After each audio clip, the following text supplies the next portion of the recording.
संत थे लतीफ शाह, राम जी के अनन्य भक्त थे।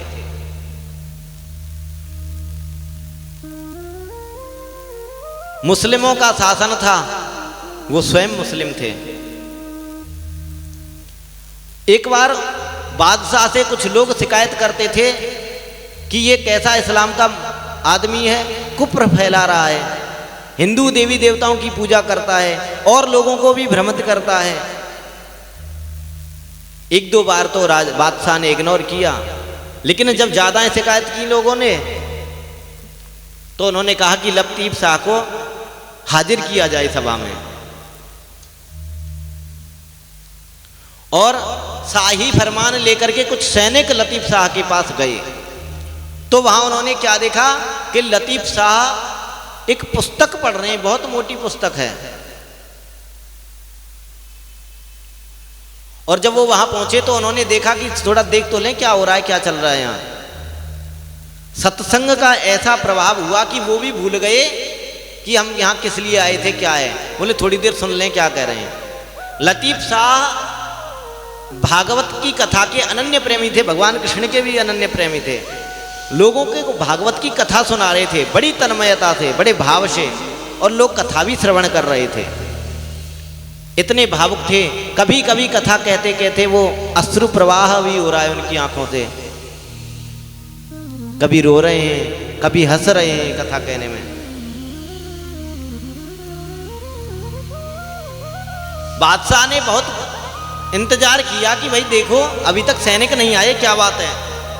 जब काफी देर तक नहीं लौटे तो स्वयं वो घोड़े पर बैठा और नंगी तलवार लेकर के ऐसे लहराता हुआ फहराता हुआ और लतीफ शाह जहां कथा कर रहे थे वहां पहुंच गया।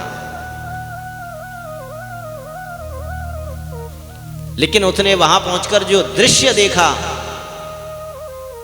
आज देख करके अचंभित हो गया, आश्चर्यचकित रह गया। लतीफ शाह के मुखमंडल को वो दिव्य तेज था,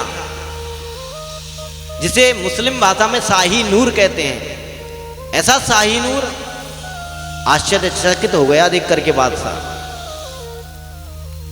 सोचा कि थोड़ी देर बैठ लूं, सुन तो लूं क्या कह रहा है। तलवार म्यान में रख ली, बैठ गया वहीं। लतीफ शाह को इससे कोई फर्क नहीं पड़ रहा था उनके भाव में कि भाई यहां हथियारबंद सैनिक भी आए या बादशाह आया, कोई मतलब नहीं। अपनी कथा में भाव से, रस से नित्य निरंतर अपने कथा कह रहे हैं। कभी कभी श्रोता भी इतने तन्मय हो गए उनके भाव में, अगर उनकी आंखों से अश्रु निकलते हैं तो श्रोता भी रो रहे हैं। वो हंस रहे हैं कथा कहते कहते, भगवत लीलाएं कहते कहते, तो वो भी मुस्कुरा हंस रहे हैं। यह देखते ही देखते आज बादशाह सोचने लगा ऐसा क्या जादू है इस शख्स की जुबान में। सोचने लगा देखें तो सही क्या हो रहा है यहाँ, हम भी सुन लें इसकी कथा थोड़ी देर। वहीं बैठा रहा। इतने दिव्य रस में डूबे हुए हैं लतीफ शाह, रसो वही सहा। अरे वह ब्रह्म ही तो रस है, और क्या है रस। बैठ गया। फिर उसने उस पांडाल में एक दृष्टि दौड़ाई, देखूं तो सही कहां क्या है। तो उसने देखा उस पांडाल में अनेक देवी देवताओं के, हिंदू देवी देवताओं के चित्र लगे हुए हैं, बड़े सुंदर सुंदर। और एक चित्र पर उसकी नजर टिक गई। वो चित्र क्या था कि भगवान कृष्ण को और राधा रानी अपने हाथ से पान का बीड़ा दे रही हैं। उस दिव्य चित्र को देख करके उसका मन रुक गया और उसने सोचा कि चलो थोड़ा सा मजाक बनाते हैं। जैसे ही कथा संपन्न हुई, आज बादशाह बोला, अरे मियां लतीफ, तुम कैसे बंदे हो इस्लाम के। एक कुप्र से भरे लवरेज जैसी तस्वीरें तुमने लगा रखी हैं, क्या है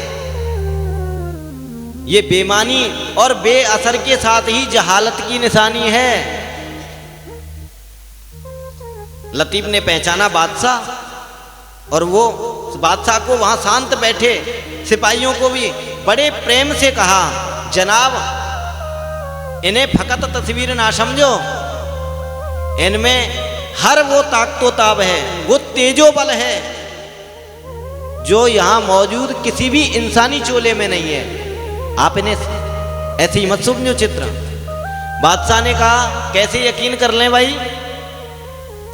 अब संकेत किया उस तस्वीर की तरफ, ये तस्वीर देखो, तस्वीर तो वाकई में सुंदर है आपकी, लेकिन इसका मतलब क्या है? जो लड़की कृष्ण जी को नहीं जानता था कि ये राधा रानी है, कह रहा है कि जो लड़की किशन जी को पान नजर कर रही है, यानी पान दे रही है, वो उसे खा कहां रहे हैं? नहीं खा सकते, आखिर कागजी तस्वीर है ना, इसीलिए, वरना ये पान कब के खा चुके होते। पान क्या, अब तक इस लड़की का हाथ भी नहीं कृष्ण जी तक पहुंचा है। ऐसी ही है। लतीफ साहब को ये बात लग गई, किशोरी जी और कृष्ण कन्हैया का अपमान ना सह सके, हाथ जोड़कर चित्र के सामने आकर के खड़े हो गए और विनती करने लगे, ये संसारी जीव आपकी महिमा नहीं समझेंगे कन्हैया, ये ना समझ हैं, नादान हैं। हे हरि, हे मुरलीधर, हे माधव, अपना विरद रखो। राधा रानी से आपका प्रेम सनातन है, आपको प्रेम से पान दे रही हैं, अब आप उनके हाथ का पान का बीड़ा स्वीकार करके खा ही लें। आपके पान से रचे अधर देखने को ये नाचीज लतीफ सा आतुर है, प्रभु कृपा करो। इतना कहना था कि सभी के देखते देखते वो उस तस्वीर में राधा रानी का हाथ ऐसे ही था और गोविंद ने अपना मुख आगे बढ़ाया और राधा रानी के हाथ से वो पान खा लिया। आज तो ये देख करके बादशाह अचंभित हो गया कि ये क्या हो रहा है, मैं कोई स्वप्न देख रहा हूं कि ये सच में हो रहा है, या ये लतीफ साहब नजरबंदी करने में कोई माहिर है, या खुदा या परवरदिगार, ये क्या माजरा है, ये बादशाह बोल रहा है, ये क्या हो रहा है। और जैसे ही उसने लतीफ शाह की तरफ देखा तो लतीफ शाह भगवान की तस्वीर के आगे खड़े खड़े झरझर आंसू बह रहे हैं उनकी आंखों से कि आज गोविंद ने इस भक्त की लाज रख ली।